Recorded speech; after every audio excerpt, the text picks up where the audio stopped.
Hemos estado hablando varios domingos sobre esa palabra quebrantamiento, ¿verdad? Y hoy vamos a llegar a un punto que he titulado el desarrollo de la madurez. Este martes estaba hablando algo muy interesante, quizá más profundo, porque los martes son como más de poder ir detenidamente y pararnos en profundizar temas que quizás son más difíciles de entender, pero hoy quiero hablarte del desarrollo de la madurez, El camino que existe entre el lugar en el que estamos hoy y el sitio donde Dios quiere que estemos es el camino al que yo quiero llamar hoy crecimiento espiritual. He puesto una foto muy gráfica para que podamos verlo, ¿verdad? Desde que somos salvos, comienza un camino en nuestra vida hasta llegar a la madurez, hasta llegar a la estatura del varón perfecto, que es Cristo Jesús. Y entre medio, entre la salvación y esa madurez, hay un camino, ¿no?, que vamos a llamar crecimiento espiritual. Claro, la palabra sería, o mejor dicho, la pregunta sería, ¿en qué parte del camino estamos, no? Algunos quizás están por aquí, otros están más avanzados, o incluso hay, y esto lo digo con mucho dolor, hay mucha gente que o se ha quedado sin gasolina, o se le paró el coche, o se quedó estacionado y se quedó parado en ese camino, ¿verdad? Si tú quieres ir a Murcia, desde Águilas, ¿qué tienes que tomar? La autopista, ¿verdad? Y tienes que tomar la autovía, la A7, para llegar a Murcia. Y ese sería el camino, ¿no? El crecimiento espiritual sería la A7. El punto de partida es la salvación. El punto de llegada es la madurez. Entonces, lo primero que quiero que hagamos es reflexionar, ¿no? ¿En qué punto de crecimiento espiritual estamos? Claro, hay muchas áreas de nuestra vida que ya quizá han alcanzado la madurez. Hay cosas que le hemos entregado a Dios y hemos alcanzado una madurez. No vamos a llegar nunca a la perfección, por lo menos en esta dimensión, pero sí que tiene que estar el anhelo en nosotros de crecer, de avanzar en ese camino constantemente, porque si nos detenemos, nos quedamos atrás. ¿Entienden lo que digo, verdad? Entonces, Dios quiere llevarnos a una posición de absoluta entrega a Él. Yo sé que nosotros somos un ministerio que, así de primeras, me refiero, cuando hablo de ministerio, me refiero a todo el ministerio a los pies del Rey, que llama la atención, porque las luces, todo esto que hacemos con excelencia, pero no lo hacemos con excelencia porque lo hacemos como una ofrenda para el Señor. Todo esto no es porque suene bien o porque queramos aparentar o queramos dar una imagen exterior. Todo esto es por y para el Señor. Lo hacemos con excelencia para Él. Pero claro, la gente se siente muchas veces atraída a nuestro ministerio pues por cómo cuidamos cada detalle, por todas esas cosas, porque somos juveniles, a veces muy jóvenes, o hemos dejado atrás ya hace muchos años la religión, la religiosidad, el legalismo religioso. Y eso atrae, pero claro, el dejar el legalismo religioso no quiere decir que hayamos abandonado la cruz.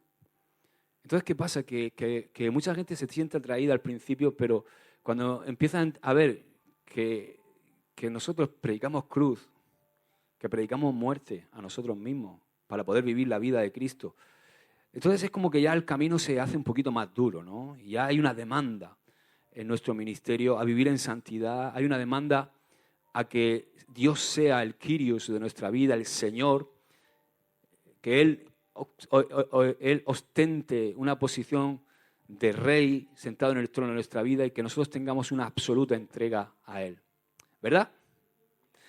Entonces, aquí estamos para crecer espiritualmente, para alcanzar esa madurez, para alcanzar el propósito que Dios tiene con nuestra vida, para que Dios pueda usar nuestra vida. Eso es lo más importante. Cuando estemos arriba en el cielo, tú tienes que ser consecuente contigo mismo y lo que te vas a llevar quizás no son las horas que has trabajado, sino el tiempo que le has dedicado a tus hijos, lo que has dejado como un legado espiritual en ellos. Esas son las cosas que verdaderamente tienen, por ponerte un ejemplo, que tienen valor eterno, ¿entiendes? Hay muchas cosas que hacemos que no tienen un valor eterno, que son muy necesarias para nuestra dimensión, para esta vida natural que vivimos y que tienen que tener su tiempo y su orden, pero también tenemos que entender que cuando estemos arriba en el cielo delante de Jesús, Jesús va a ver muchas cosas que no va a tener en cuenta o no va a valorar, que a veces ocupan el 90% de nuestra vida. ¿Entiendes? Comprendes lo que te estoy diciendo, ¿verdad?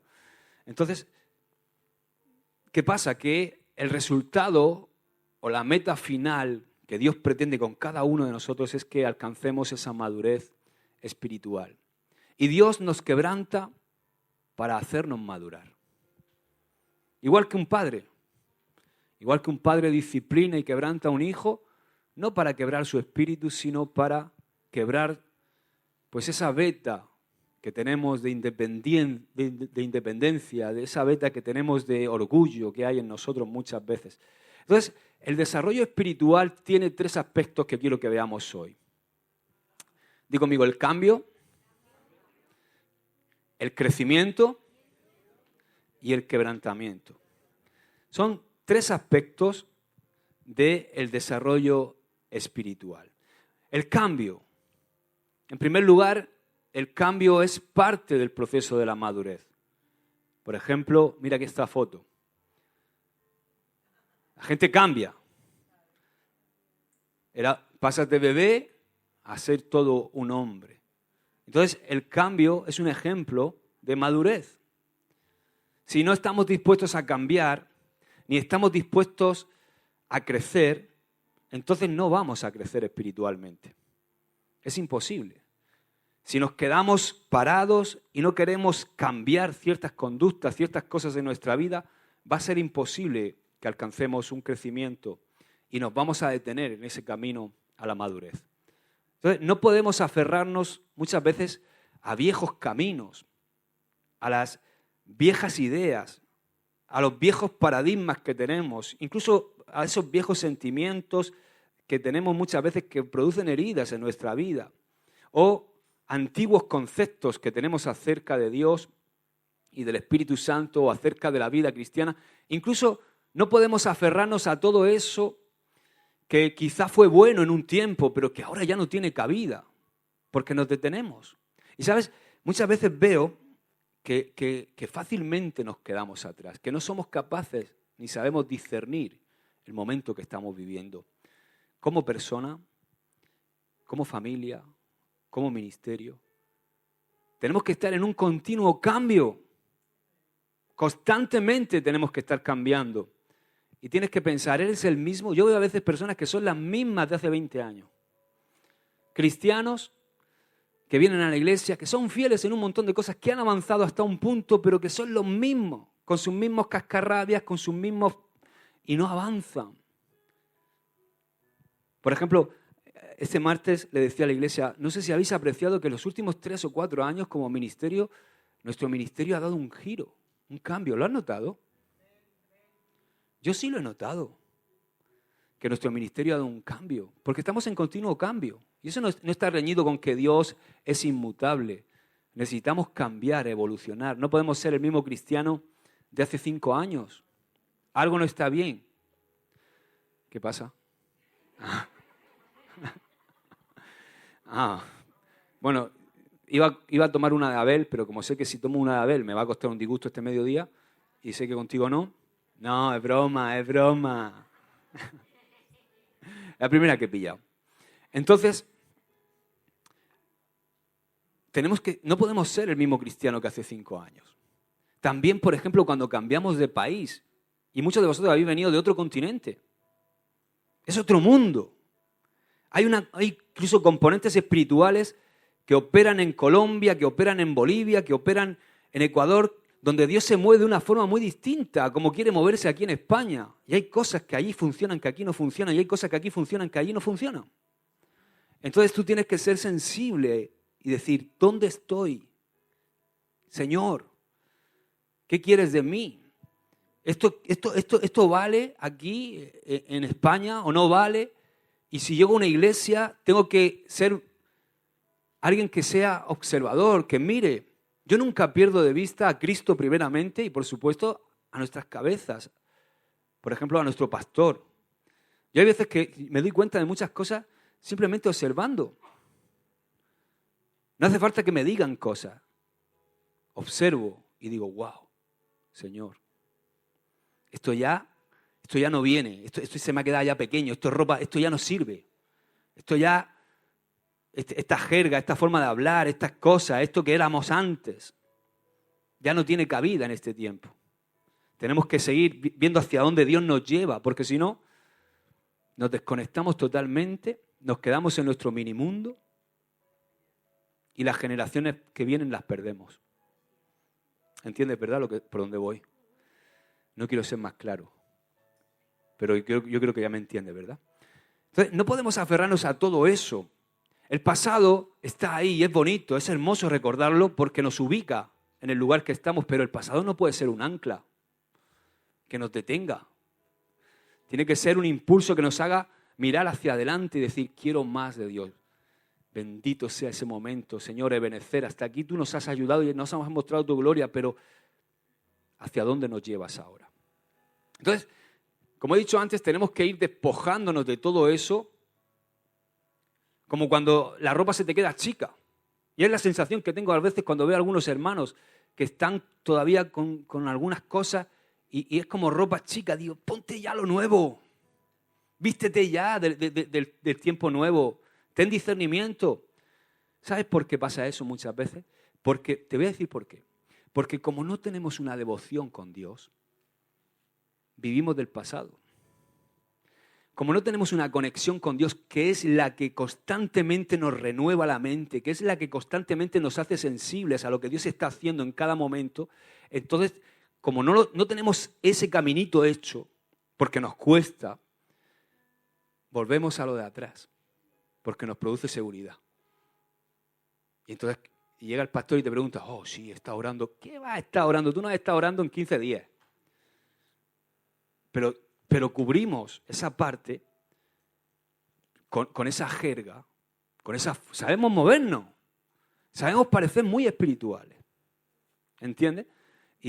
Pero es que se nota mucho, porque luego, no sé cómo explicarlo, yo sé que me entendéis, ¿verdad? Entonces tenemos que ir despojándonos, tenemos que estar constantemente. Dios dice que ha dado el Espíritu sin medida, tú tienes acceso a Dios constantemente. Y muchas veces, ¿sabes qué pasa? Mira, te voy a enseñar una cosa.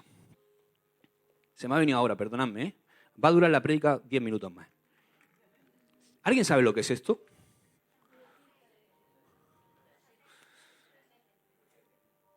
No sé quién fue. Luego me riñen mis hijos, pero no sé, a uno de ellos se lo enseñé. Digo, mira, aquí es donde escuchábamos música antes. Y estaba buscándole el agujero para meterle los auriculares. Creo que fuiste tú. Eras muy pequeño. O tenía, no sé si fuiste, no sé. Bueno, perdonadme, no sé, a lo mejor fue un sobrino mío, no lo sé. Pero esto es una cinta de cassette. Y ¿sabes? Cuando yo era joven, tenía 14, 15 años, escuchábamos música en esto. Y siempre buscábamos al amigo rico que se compraba el último disco de Nirvana y se compraba la cinta. Sí, era un pecador de la pradera, perdonadme, hermano, lo siento. Cuando era joven estaba más perdido que la pelo y escuchaba Nirvana. Pero los Guns N' Roses, todos esos grupos me encantaban. Entonces íbamos al amigo rico y él iba y se compraba el original. ¿Y nosotros qué hacíamos? Nos grabábamos del original la copia. ¿Ok? Pero ¿qué pasa? Que muchas veces no teníamos acceso al hermano rico, al amigo rico, sino que teníamos acceso al amigo del amigo del amigo del amigo. Entonces, ¿qué pasa? Que teníamos la copia de la copia de la copia de la copia. Entonces nos hacíamos nosotros la copia de la copia de la copia de la copia. ¿Y sabes qué pasa? Que se oía un churro, porque cada copia perdía calidad. ¿Y sabes qué pasa? Que muchas veces nosotros, al no cultivar nuestra relación personal con Dios, vamos viviendo con la copia de la copia de la copia de la copia.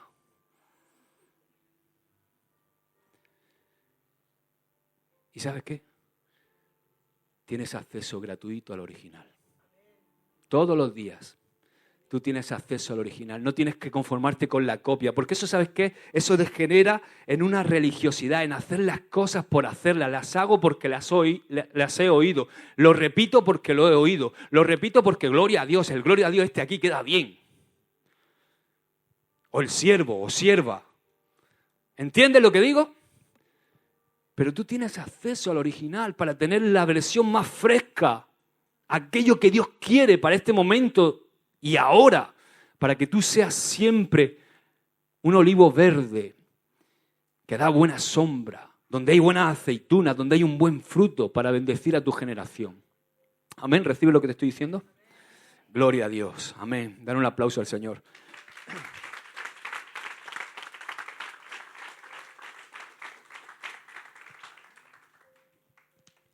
No se vea, ya puedes quitar que está Aaron aquí. La madurez requiere un cambio. Requiere un cambio la madurez. Para madurar tenemos que cambiar una disposición de abrazar los cambios positivos y beneficiosos para poder ser sensibles a lo que Dios está haciendo en cada generación y en cada momento. Y tenemos que ser sensibles a eso. Abrazar esos cambios que son positivos. Por supuesto, no vas a abrazar cambios negativos, ¿verdad? Ayer, por ejemplo, fuimos a Lorca a recoger una cosa con Samuel y Juli. Y estábamos recogiendo las cosas y fui a un piso donde vivimos, en Lorca, Ruth y yo, y está el bar abajo, el bar de toda la vida. Y a que no sabéis que me encontré en la puerta del bar con 2 quintos y un cigarro. A las 3 mismas personas de hace 20 años. Ahí están los 3. Qué vida más triste, más insulsa. Los veía ahí, los veo alcoholizados, con la panza así. Y me da pena, se me cae el alma a los pies cuando veo a esa gente sin fuste, sin vida. Sin un cambio en su vida nunca. Toda la vida en el bar. Hace 20 años tenían 30 años. Ahora tienen 50 y ahí siguen. Además, es que el bar se llama bar parada. Pues ahí, parado. Y le digo a Ruth, digo, ¿te das cuenta que son los mismos de toda la vida? Qué pena, ¿verdad? Vidas desperdiciadas. Ahora, por eso es interesante que cambiemos. El segundo punto importante de los que hemos dicho es el crecimiento. Un segundo aspecto del proceso de maduración estrechamente relacionado con el cambio es el crecimiento. Escucha esta frase, porque no todos los cambios tienen como resultado el crecimiento, pero sí todo crecimiento está marcado por un cambio. No sé si has entendido lo que he dicho. No todos los cambios tienen como resultado el crecimiento, pero sí todo crecimiento está marcado por un cambio. Es imposible crecer si no cambias. Entonces, madurez espiritual significa crecer hasta que seamos plenamente parecidos a Jesucristo en todas nuestras decisiones, en todos nuestros pensamientos, en nuestras emociones y nuestros sentimientos y, por supuesto, en todo aquello que hacemos, en nuestras acciones. ¿Quieres saber cómo lo expresa Pedro? Mira, Pedro lo expresa de la siguiente manera en 2 de Pedro 3:18. Creced en la gracia y el conocimiento de nuestro Señor y Salvador Jesucristo. Ahora, esa palabra gracia tiene 3 aspectos muy importantes. La gracia es salvación. Por gracia sois salvos. Pero la gracia no solamente es salvación, la gracia también es perdón de pecados, ¿verdad? Cada vez que nosotros pecamos y nos arrepentimos, si hay un arrepentimiento genuino, el Señor, ¿qué hace? Nos perdona y eso es gracia. Pero la gracia no solamente es eso, la gracia es la capacidad que Dios nos da para poder agradarle a Él. Es su Espíritu Santo viviendo en nuestro nuevo hombre. Eso es gracia y en eso es en lo que Pedro nos está diciendo que crezcamos. No nos está diciendo que crezcamos en la salvación. No nos está diciendo que crezcamos por supuesto, cuanto más creces en la gracia, más agradecido estás por la salvación de Dios. Pero en la gracia, en el aspecto de la gracia que Pedro nos está diciendo que crezcamos, es en la gracia que es carisma, carácter. O sea, que crezcamos en el nuevo carácter, en la vida de Dios, en la vida espiritual, que crezcamos en esa gracia. ¿Entiendes lo que te está diciendo Pedro ahí? crecer en la gracia, cuanto más crecemos en la gracia, ¿qué pasa? Que cuanto más crecemos en ese nuevo hombre, en esa nueva mujer que Dios crea en nosotros, más conocemos a Dios, más conocemos su carácter. Por eso dice, y el conocimiento de nuestro Señor. Ahora, escucha, todo lo que crece en el mundo natural, crece en lo que los científicos llaman un medio de crecimiento, ecosistema o hábitat. Vamos a llamarlo ecosistema. ¿Entienden el concepto de ecosistema? O sea, en lo natural, para que algo crezca necesita un ecosistema. Por ejemplo, la selva es un ecosistema, por eso está llena de vida. El mar es un ecosistema también, que está lleno de vida. Es un lugar donde se da la vida. Sigue. Las ciudades son un ecosistema donde nosotros vamos creciendo y desarrollándonos. Sigue. Por supuesto, el laboratorio también es un medio de crecimiento, un ecosistema de crecimiento. Por desgracia, muchos creen que el virus fue creado, ¿no? en un laboratorio, el COVID. Entonces, en los laboratorios, los científicos crean un ecosistema. A veces el ecosistema es tierra para determinadas cosas, a veces es agua y algunas veces ciertos productos químicos. Entonces, sabiendo que un ecosistema es un medio de crecimiento para la vida natural, aplicándolo a lo espiritual, ¿cuál crees tú que es el ecosistema para la madurez espiritual? ¿Quieres que te diga cuál es el ecosistema para la madurez espiritual? El ecosistema para la madurez espiritual es el amor. Crecemos espiritualmente cuando nos amamos los unos a los otros. Es el amor. El amor es el ecosistema donde tú y yo podemos crecer espiritualmente. ¿Por qué? Porque cuando nos amamos unos a otros, cuando hay tolerancia, cuando hay respeto, cuando hay visión de cuerpo. ¿Sabes? Lo que más detiene a la iglesia es cuando no tenemos visión de cuerpo. Cuando no toleramos al hermano simplemente porque es diferente. Simplemente porque no tiene la gracia que tú tienes y tiene otra gracia. Entonces, ahí ya no estamos fluyendo en amor. No tenemos visión de cuerpo. O hablamos porque ellos cantan de una forma, o ellos adoran con las luces encendidas, otros adoran con las luces apagadas. Entonces ya los vemos distintos y ya no los respetamos. ¿Entienden lo que estoy diciendo, verdad? O sea, el que se cierra a todo y se queda ahí en su minimundo pensando que tiene una revelación poderosa o está viviendo con la revelación de años atrás pensando que es la última Coca-Cola del desierto y que los demás están todos mal, ese no crece. Ese no crece. Yo cada vez aprecio tanto ver cómo Dios se manifiesta de diferentes formas, como dice Pedro, de la multiforme gracia de Dios. Estuvimos en Barcelona la semana pasada con Juan Carlos, una iglesia preciosa. Pero si yo hubiera ido, escúchame lo que te estoy diciendo, si hubiera ido el Josué de hace 7 años, hubiera estado ahí, ¿y esto cómo lo hacen? Y esto, mira, madre mía, nosotros somos paz. ¿Comprende lo que te estoy diciendo? Y eso no es amor. Ahora, ¿qué pasa? Que yo me vine bendecido por los 4 costados. ¿Por qué? Porque fui diciendo, wow, mira, ellos lo hacen distinto, pero qué hermoso. Y qué, wow, qué palabra. Me vine retado por la palabra que oí. Y quizás tú puedes pensar, es una palabra sencilla. Oír con el orgullo, decir, a mí, ¿qué me va a ir con lo que yo sabemos ya de la palabra? ¿Qué me va a decir esta mujer a mí? Porque predicó Paula, la mujer del pastor Josep. Pero predicó un mensaje sencillo que hemos oído un montón de veces, pero poderoso, y era la palabra que Dios tenía para nosotros en ese momento. ¿Entienden lo que quiero decir, verdad? Entonces, tenemos que movernos en esa dimensión del amor, porque si no nos aislamos, nos quedamos en nuestro minimundo. Oh, no, nosotros somos... No, te paraste. Te quedaste a medio en el camino. ¿Comprende lo que digo, verdad? Y yo no quiero quedarme, ¿y tú? Yo no quiero quedarme a medio ni quedarme en ese minimundo. El cuerpo de Cristo es mucho más amplio y Dios quiere y está obrando de muchas formas y de muchas maneras para alcanzar a los perdidos.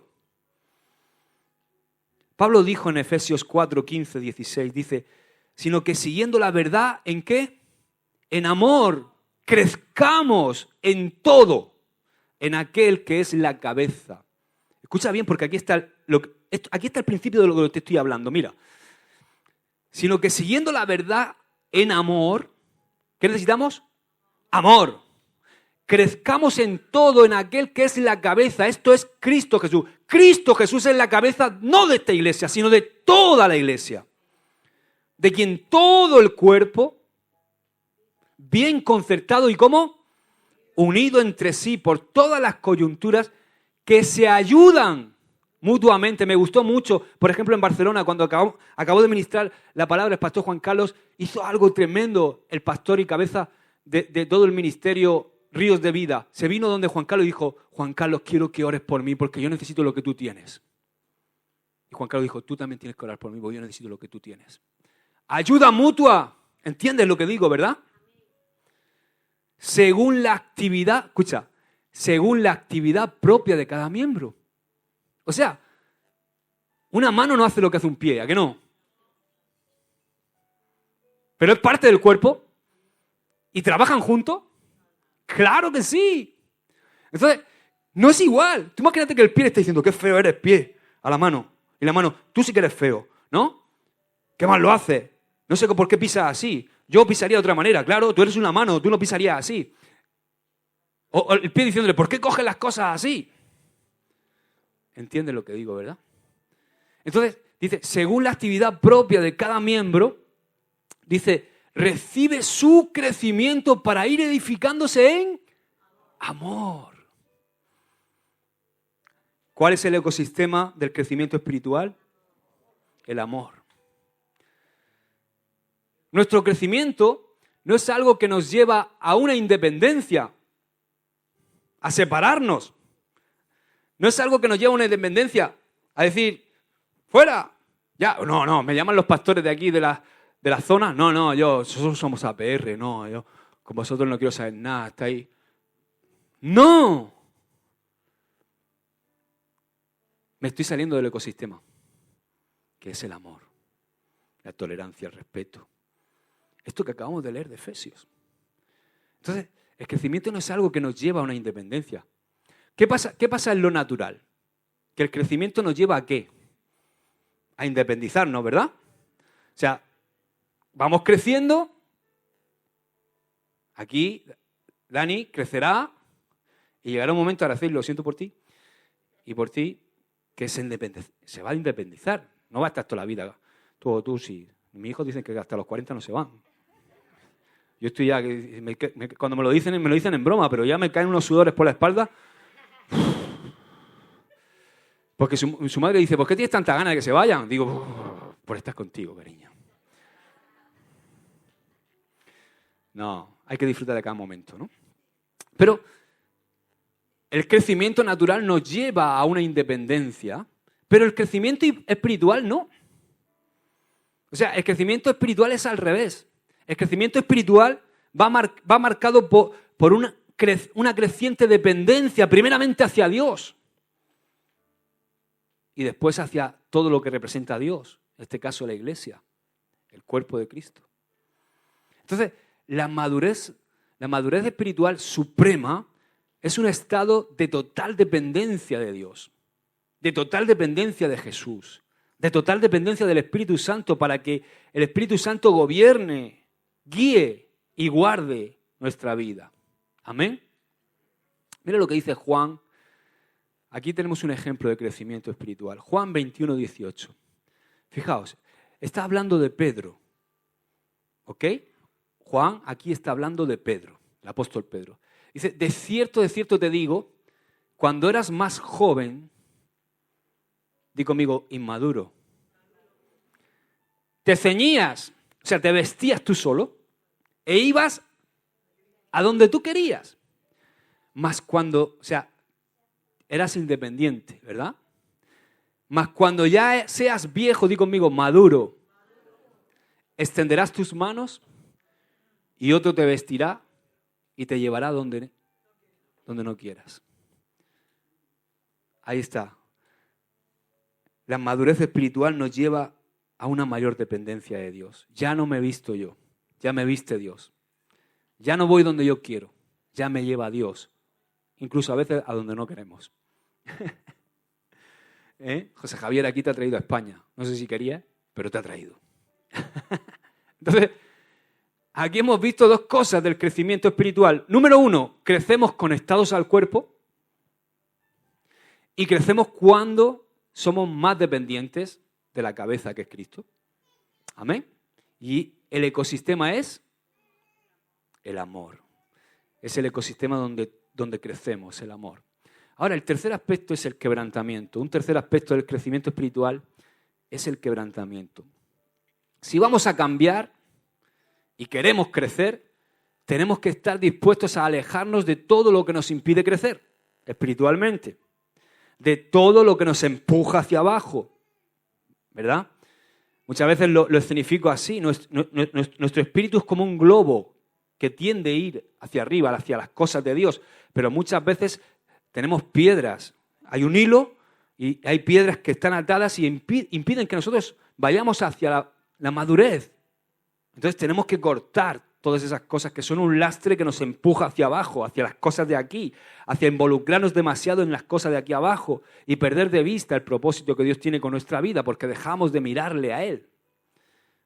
Entonces, si queremos cambiar y queremos crecer, tenemos que estar dispuestos a dejar atrás todo eso que nos impide crecer y estar en una posición que nos facilite recibir lo mejor de Dios, lo que Dios quiere para todo en cada momento de nuestra vida. Entonces, de todo lo que nos saca del ecosistema del amor, tenemos que deshacernos. El legalismo, la religiosidad, pensamientos inflexibles, todo eso que nos aleja de ese ecosistema que es el amor. Y tenemos, por ejemplo, que aprender a hablar entre nosotros, a decirnos las cosas. Porque muchas veces hay conductas que hay que corregir, o hay cosas que hay que corregir, o hay cosas que quizá no están bien, y tú estás liderando un ámbito quizá de la iglesia, y tú tienes que ser alguien que sepa hablar con amor. Tenemos que movernos en ese ecosistema, porque puedes tener más razón que nadie, pero la puedes perder simplemente por la forma de comunicar. No solamente ya comunicas con tu boca, con tus gestos también.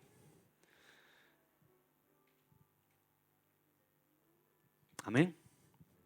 Ahí la dejo. Así que debemos estar dispuestos a renunciar a aquellas cosas a las que hemos estado quizás aferrándonos con toda nuestra fuerza. Quizás son ideas, paradigmas del pasado, conceptos religiosos. O es que yo aprendí esto, es que yo estuve hace 20 años en el instituto bíblico de no sé qué, es que yo no sé cuántas. Todo eso está muy bien.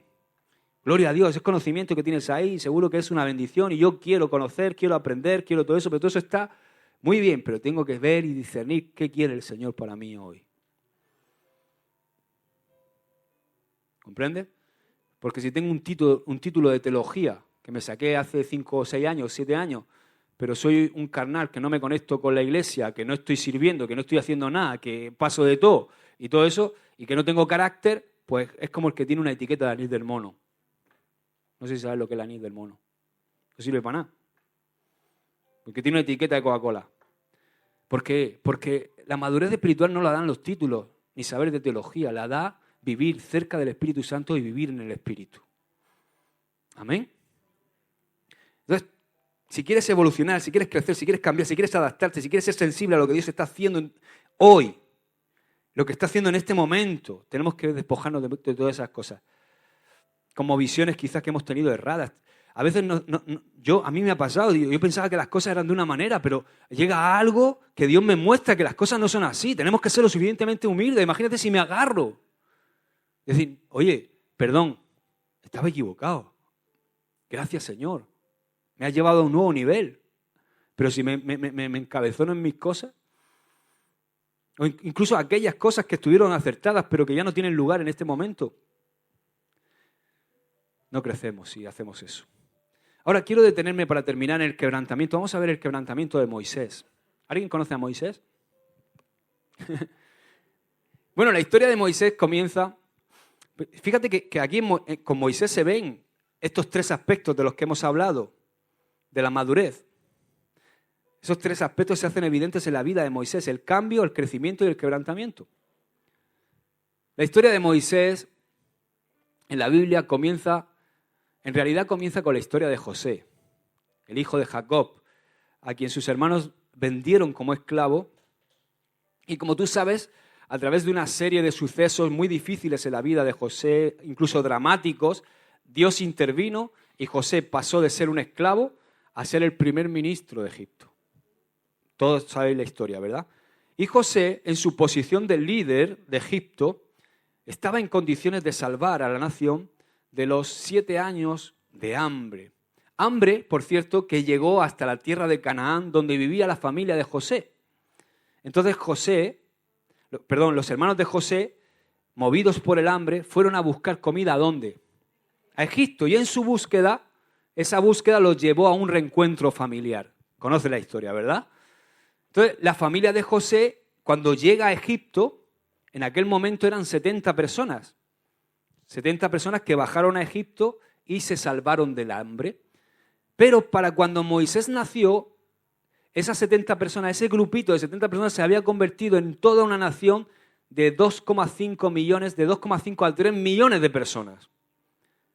Y en ese momento es cuando nace Moisés. Resulta que en ese momento de la historia, José había muerto ya y entró a gobernar Egipto un rey que no tenía consideración a los hebreos. Fijaos, es interesante lo que este faraón pensaba de los hebreos, porque nos dice mucho. Dice Éxodo 1, 9 al 10. Dice: he aquí, el pueblo de los hijos de Israel es mayor y más fuerte que nosotros.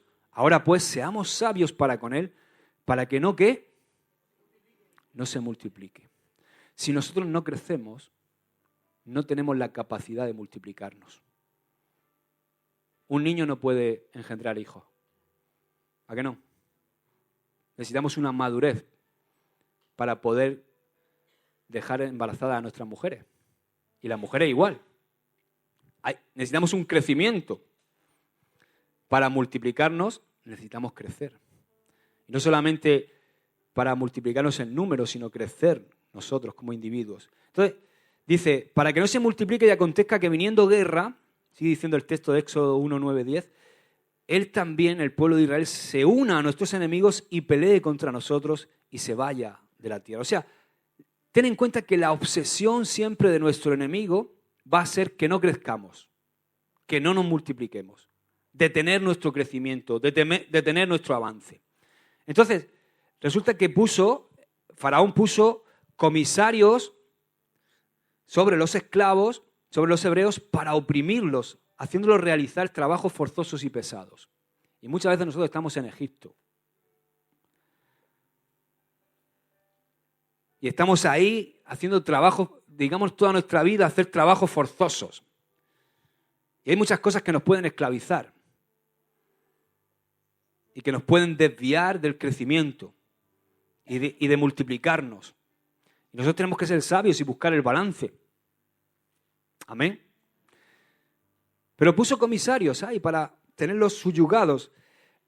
Pero aún así dice la Biblia, en Éxodo 1, 12, 13, pero cuanto más los oprimían, tanto más se multiplicaban y crecían. Oye, de manera que los egipcios temían a los hijos de Israel y los egipcios hicieron servir a los hijos de Israel con dureza. Para mitigar el crecimiento de los hebreos, finalmente Faraón ordenó que todos los bebés varones que nacieran entre los israelitas fueran asesinados. Y justo en ese momento nace Moisés. Sin embargo, la madre de Moisés no estaba dispuesta a matar a su hijo. Gloria a Dios, hacen falta madres así, que no estén dispuestas a matar a una generación por la religiosidad, por el legalismo, por dejarse llevar por Egipto, por todo lo que representa la corriente de este mundo. Y ahí se levantó una madre que no estaba dispuesta a matar a su hijo. ¿Y qué hizo? Construyó un pequeño canasto, colocó a Moisés dentro y lo dejó flotando a la deriva en el río Nilo. ¿Y quién iba por la orillita del río? Miriam, siguiendo el cesto, flotando. Miriam iba detrás, viendo hacia dónde iba el canasto con Moisés. ¿Y dónde llegó? resulta que estaba la hija del faraón bañándose en el Nilo y gracias a la providencia de Dios encontró al pequeño Moisés en el cesto, flotando, y decidió adoptarlo como su propio hijo. Y en ese momento aparece Miriam y dice, oye, yo conozco una mujer que podría amamantar al niño. Entonces la hija de Faraón estuvo de acuerdo con la idea y de esa manera la propia madre de Moisés tuvo el privilegio, quizá a los 5 o 6 primeros años de la vida de Moisés, de cuidarlo, de amamantarlo durante sus primeros años. Y eso fue fundamental en la vida de Moisés, porque Moisés nunca olvidó que él era un hebreo. ¿Entiendes? Porque si no hubiera pasado ese proceso con su madre, desde bebé en palacio, un egipcio más. Pero su madre tuvo la oportunidad de inculcarle el temor a Dios desde pequeño. Entonces, una vez que Moisés hubo crecido, ya en palacio, ya siendo un príncipe de Egipto, resulta que un día sale y fue a un lugar donde estaban trabajando los hebreos, ahí estaban siendo sometidos a trabajos forzados, y vio a un egipcio que estaba, ¿qué? Golpeando a un hebreo. Entonces, ¿qué hizo? Se levantó, viendo que lo que le estaban haciendo a los hebreos, que él consideraba su gente, y mató al egipcio y lo enterró en la arena. ¿Y sabes qué? En ese momento, en ese preciso momento donde Moisés, un príncipe de Egipto, vio como un egipcio estaba maltratando a un hebreo, ahí Moisés sintió el llamado de Dios por la causa de Israel. ¿Entiende lo que digo, no? Y hay un momento en nuestra vida donde sentimos el llamado. Yo lo sentí con 16 años. Y le doy gracias a Dios que no me puse a servir, porque si no hubiera sido un desastre, hubiera matado a todos los egipcios. ¿Por qué? Porque Moisés sintió el llamado, pero no estaba listo. Entonces sintió el llamado y dijo, oh, están oprimiendo a los hebreos, ahora verás tú, esto se hace así. Y mató al egipcio. O sea, quiso hacerlo a su forma, sintió el llamado y quiso hacerlo a su manera. Como había aprendido en Egipto, utilizando su adiestramiento como un príncipe seguramente. Entonces, pensó que nadie lo había visto, pero para su consternación, al día siguiente, cuando intentó detener a 2 hebreos que peleaban, fíjate si sintió el llamado, que ya empezó a meterse con los hebreos. Oye, no, vio a 2 hebreos peleándose y se puso a mediar entre ellos. Y uno de ellos le dijo, ¿quién te ha puesto a ti por príncipe y juez? ¿Sabes? Puedes sentir el llamado de Dios, pero hay que esperar un proceso para que Dios te ponga.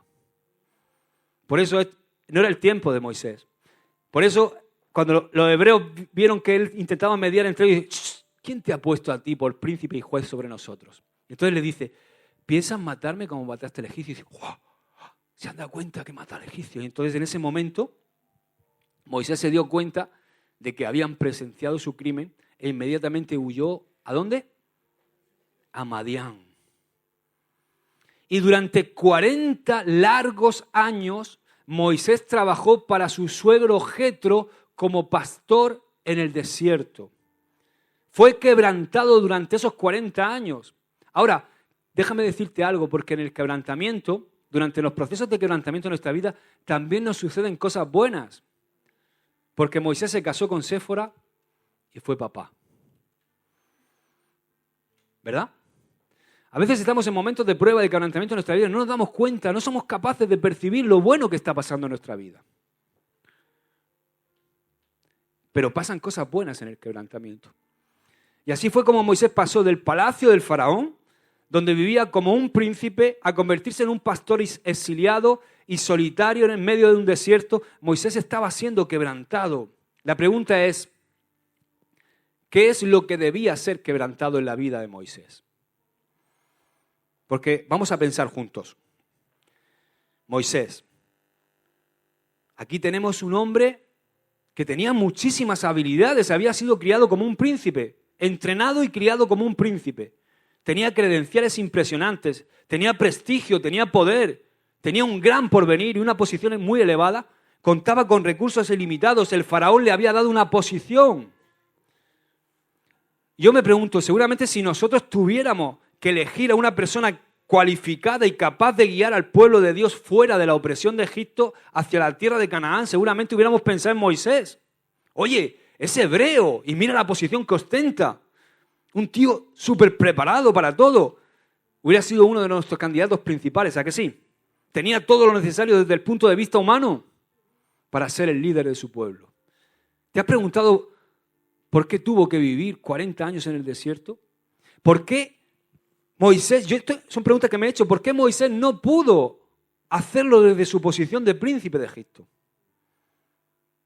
Incluso cuando ves la película, la buena, la de Charlton Heston, te das cuenta de que hay momentos que yo cuando la veía de pequeño digo, ¿pero por qué tiene que dejar de ser príncipe? ¿Por qué no, desde su posición de príncipe, ayuda a los hebreos, verdad? Y nos metemos en política, ¡ay, venga, va tú, y déjalo salir, venga, vamos a llegar a un acuerdo!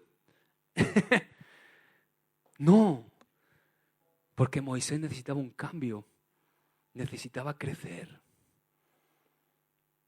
Dios necesita llevar a Moisés de una posición de independencia orgullosa, esto lo hago yo a mi manera, a una posición de dependencia humilde y absoluta a Dios.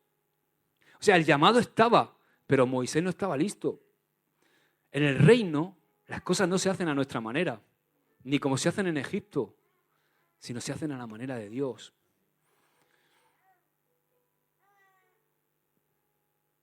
También había un problema, y es que los hebreos se habían egipcianizado. ¿Lo he dicho bien? Egipcianizado. Igual que Moisés, criado en Egipto desde pequeño. O sea, ¿qué quiero decir con egipcianizado? Habían adoptado gran parte de la cultura egipcia e incluso habían comenzado, dice la palabra, a adorar a los dioses egipcios. Habían vivido en Egipto 400 años. Dios tenía que sacar a Israel de Egipto y quizás sacar a Israel de Egipto era lo más sencillo. Lo más difícil y lo más complicado iba a ser sacar Egipto de Israel. Pero primero tenía que sacar Egipto del corazón del líder, de Moisés, para que cuando liberara a su pueblo, solo Dios fuera glorificado y solo Dios recibiera la honra y el mérito. Y sabes, a veces en el proceso en el cual Dios nos lleva a una madurez, por ejemplo, yo hablo de mí, ha habido muchos momentos en mi vida que yo pensaba que estaba listo, que yo estaba ya preparado para servir a Dios, pero aún tenía mucho de Egipto. Y de hecho el proceso nunca acaba, estamos ahí, creciendo, madurando, para poder servir al Señor mejor. Entonces Moisés necesitaba un cambio de paradigma, de pensamiento, de forma de hacer las cosas, de cosmovisión. Tenía que sacar la forma de Egipto de él. Y así los hebreos podrían comenzar a ver que debían poner su confianza únicamente en Dios. Porque imagínate, fíjate lo que Moisés representa para el pueblo hebreo, que yo creo que el Señor se lo llevó y no hay una tumba de Moisés porque fue arrebatado, se lo llevó, no encontraron porque si lo hubieran encontrado sería un lugar de culto hoy. Lo tendrían allí, madre mía, lo que tendrían allí. Pero los hebreos tenían que comenzar a ver que no tenían que poner su confianza en ningún líder, sino únicamente en Dios. Y para eso había que quebrantar a Moisés. Entonces, el propósito de Dios al quebrantar a Moisés tenía a largo plazo el propósito de quebrantar a los hebreos para poder darles una nueva forma de vivir, para que fueran su pueblo. Y eso es lo que Dios hace con vuestros pastores. Quebrantarlos, quebrantar su ego, su orgullo, quebrantar su vida constantemente. ¿Para qué? Para que ellos puedan reflejar una nueva forma de vivir, una nueva forma de entregarte a Dios, para que podamos ser el pueblo de Dios que agrada a Dios, que vive para Dios, que cumple el propósito. Estáis entusiasmados, ¿eh? Al quebrar a Moisés, Dios arrancó de él todo lo que había aprendido de niño y todo lo que había aprendido de joven. Y durante el proceso que lo llevó al desierto, Moisés perdió todo, perdió su familia en Egipto, perdió su hogar en un palacio, perdió sus privilegios, perdió su prominencia, su prestigio, su poder, su honor, su orgullo, lo perdió todo. ¿Sabes que Moisés sabía lo que significa estar vestido con las ropas más caras? conducir los mejores carros, los más elegantes, ser servido por sirvientes, tener todas las novias que quería, tener honra de las demás personas, tenía un estilo de vida muy distinto al que demandaba su llamado. En solo cuestión de días se encontró perdido en la nada, cuidando ovejas y vestido con las ropas más humildes, ropas de pastor, caminando con sandalias, sin sirvientes, sin ninguna otra clase de compañía más que ovejas torpes. Y de repente su hogar era una tienda y no un palacio. Y trabajó tareas físicas comunes. ¿Por qué? Dios necesitaba llevar a Moisés a una identificación con el resto del pueblo hebreo. ¿Os imagináis que Moisés no hubiera sido quebrantado durante 40 años y que en su posición de príncipe él hubiera salido con ellos de Egipto hacia la tierra prometida? O sea, que ese independentismo egocéntrico y orgulloso que tenía Moisés hubiera sido el que hubiera liderado a Israel. Se hubieran matado. En la primera parada, donde empezó el pueblo a gruñir y a protestar, ahí Moisés se hubiera levantado. Aquí no protesta nadie. ¡Josué! Lo mismo que hizo con el egipcio. Pero Moisés necesitaba esos 40 años de proceso para identificarse con el pueblo que iba a liderar. Entonces, a lo largo de los años, Dios también hizo un gran cambio en el espíritu y en el alma de Moisés. Moisés dejó de ser egocéntrico para tener a Dios en el centro de su vida. Aprendió, me gusta mucho el texto del Salmo 103:7, aprendió los caminos de Dios y cuál era la definición de éxito para él. Miren lo que dice el Salmo. Sus caminos notificó a Moisés y a los hijos de Israel sus obras. Es poderoso, porque los caminos son el propósito de Dios. O sea, Moisés no solamente veía las obras de Dios, sino que sabía el porqué de las obras, porque conocía el propósito. Los pueblos de Israel nada más que veían las obras. Dame maná, dame esto, sombra, que hace calor. Llama de fuego, que hace frío por la noche. Mándanos carne. Veían los milagros, pero no sabían el porqué. Porque no tenían el corazón de Dios como Moisés. Y eso es maravilloso. Eso fue tras el quebrantamiento. Moisés conocía los caminos. Y muchas veces pasa eso. Muchas veces en el pueblo ves que la gente va detrás de las obras. Ay, a ver si me sana el Señor. A ver si me da un trabajo. A ver si me da no sé qué. Pero no buscan, no entienden cuál es el propósito de cada momento en la vida. Y cómo Dios está formando algo en ellos. Moisés aprendió que es mejor ser alguien a los ojos de Dios y nadie a los ojos del mundo que ser alguien a los ojos del mundo y nadie a los ojos de Dios. Moisés aprendió a despojarse de todo menos de Dios y se convirtió en el hombre más humilde de la tierra. Dice Números, el texto de Números 12:3 dice, ahora bien, Moisés era muy humilde, más que cualquier otra persona en la tierra. Amén. Le aprovechó, ¿verdad?, el quebrantamiento a Moisés. Y es probable que estés ahí, voy a aplicar ya para terminar, que estés ahí preguntando, ¿Dios hace esto con todas las personas que quiere usar? Bueno, pues mira de al lado y dile, tú no eres el hijo adoptado de ningún faraón. Así que seguramente no vas a pasar por los mismos detalles que la vida de Moisés. La vida de Moisés no se va a aplicar literalmente a ti, pero sí te puedo asegurar algo, que Dios sí que utiliza el mismo principio de quebrantamiento a cada uno de nosotros. Lo aplica. ¿Para qué?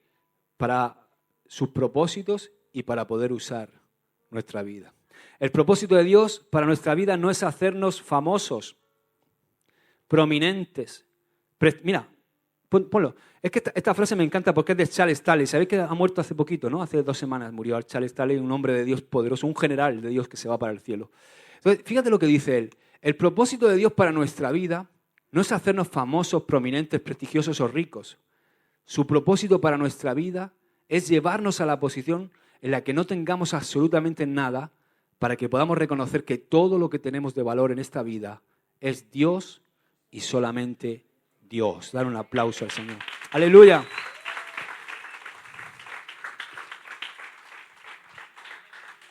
Ahora bien, a la larga Dios puede ponernos en una posición de riqueza. Puede hacernos prósperos en un negocio, puede hacernos prósperos, ponernos en eminencia.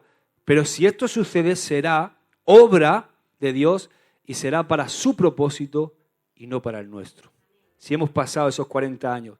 Si llegados a esto, o sea, si llegados a esto nosotros dependemos, incluso siendo ricos, poniéndonos el Señor en una posición de preeminencia, dependemos totalmente de Dios, la riqueza y la posición van a ser usadas únicamente para su gloria, para cumplir su propósito. Todas esas cosas no tendrán mucho significado para nosotros. Estaremos en condiciones de utilizar la riqueza, los recursos que Dios nos ha dado exclusivamente para los propósitos de Dios y no para nuestro propio enriquecimiento o para estar pensando en cosas vanas, ¿verdad?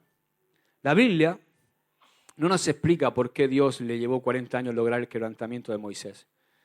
De lo que sí podemos estar seguros es que Dios nos va a quebrantar. Y va a continuar haciéndolo hasta que todo resentimiento, hostilidad, enojo, ira, envidia, ambición en nosotros haya sido rota, hasta que podamos fluir en ese ecosistema que es el amor. Entonces, a Dios no le preocupa tanto el tiempo que puede llevar el proceso, sino más bien lo que le preocupa es que el proceso sea efectivo. Dios tardó 40 años en sacar de Moisés todos los rasgos que le impedían ser total y completamente útil para Dios. El calendario de Dios no es el nuestro, ¿verdad? Dios utiliza el tiempo como una herramienta para lograr sus propósitos en nosotros. Pero fijaos que en el contexto de la eternidad, que son 40 años, no son nada, ¿verdad? Por supuesto, ninguno de nosotros queremos que tarde 40 años, ¿no? ¿Cuánto quieren que tarde el Señor 40 años para poder experimentar ese llamado que Dios tiene con nosotros? No, ninguno queremos 40 años. Gracias a Dios nosotros tenemos al Espíritu Santo. Amén. Yo no quiero experimentar nada de lo que fue el proceso de quebrantamiento de Moisés, porque seguro que fue un tiempo muy difícil. A veces hay que leemos muy de corrido la Biblia y no nos detenemos a pensar todo lo que tuvo que renunciar Moisés. Seguro que fue doloroso. 4 décadas. Moisés ahí se encontró en un proceso de ser destrozado, aplastado en la rueda del alfarero, podado, cincelado, martilleado, probablemente hasta el punto en que él no se reconocía a sí mismo. Y es que sin lugar a dudas el hombre que él había sido en Egipto y el hombre que resultó después de 40 años en el desierto eran 2 personas muy diferentes. ¿A que sí? Y de eso se trata. De que crezcamos, de que haya un cambio en nosotros, de que vayamos al ritmo que va Dios. Ni más rápido, ni más lento. El pueblo de Israel en el desierto se movía ¿cuándo? Cuando la nube se levantaba. Y Moisés era especialista en esto, porque una vez le dijo, Moisés, estoy cansado de este pueblo. Voy a mandar un ángel y vais a entrar a poseer la tierra prometida. Y Moisés le dijo, ¿cómo? Si tu presencia no va con nosotros, no vamos a ningún lado. Cuando tú marches, Señor, nosotros marcharemos. Amén. Es tremendo, ¿verdad? Moisés, a quien Dios envió de vuelta a Faraón para guiar a los hebreos a salir de la tierra de Egipto, no era el mismo hombre que había matado al egipcio y huido de Faraón. La semana que viene vamos a seguir. Amén. Ponte de pie.